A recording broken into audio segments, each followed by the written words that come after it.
চেন্নাই টেস্টটা নিশ্চয়ই ভুলে যেতে চাইবেন সাকিব। বোল হাতে সময়টা বড্ড ম্লান কাটছে তার। 2 ইনিংসে 21 ওভার বোল করে 6.19 ইকোনমিতে 129 রান দিলেও পাননি কোনো উইকেট।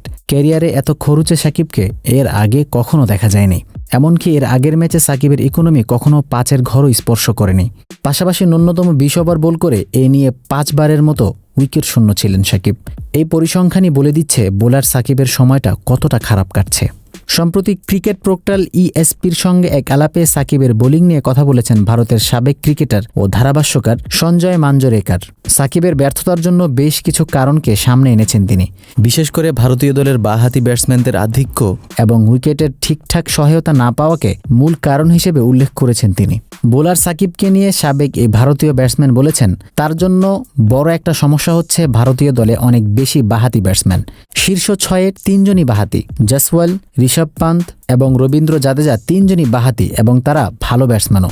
ফলে সে কিছুটা চাপে ছিল। আরেকটা সমস্যা হচ্ছে উইকেট টার্নিং ছিল না। সাকিব এমন বোলার যে টার্নিং উইকেট পেলে ঠিকঠাক বোলিং করে ব্যাটসম্যানদেরকে সমস্যায় ফেলতে পারে। উইকেট এবং প্রতিপক্ষ ব্যাটসম্যানদের অবস্থা বুঝে সাকিবও নিজের মনোযোগের জায়গাটা পরিবর্তন করেছেন বলে জানান মাঞ্জারেকার। এই ধরনের উইকেট দেখে এবং প্রতিপক্ষের ব্যাটসম্যানদের দেখে হয়তো তার মনে হয়েছে যে তার ব্যাটিং অলরাউন্ডার হিসেবে খেলাটাই বেশ ভালো হবে, কারণ প্রথম ইনিংসে সে যে ধরনের ব্যাটিং করেছে মনে হচ্ছিল বেশ উজ্জীবিত হয়ে আছে। বোলিংয়ে তাকে আমার তেমন উজ্জীবিত মনে হয়নি। পাশাপাশি এটাও বলতে হবে যে নাজমুল তাকে কম বোলিং করিয়েছেন। যখন ঋষভ পান্ত ব্যাট করছিলেন শুধু মেহেদী হাসানই এক প্রান্ত থেকে বোলিং করেছিল। ম্যাচ আপের কারণেই এমনটা হয়েছে হয়তো।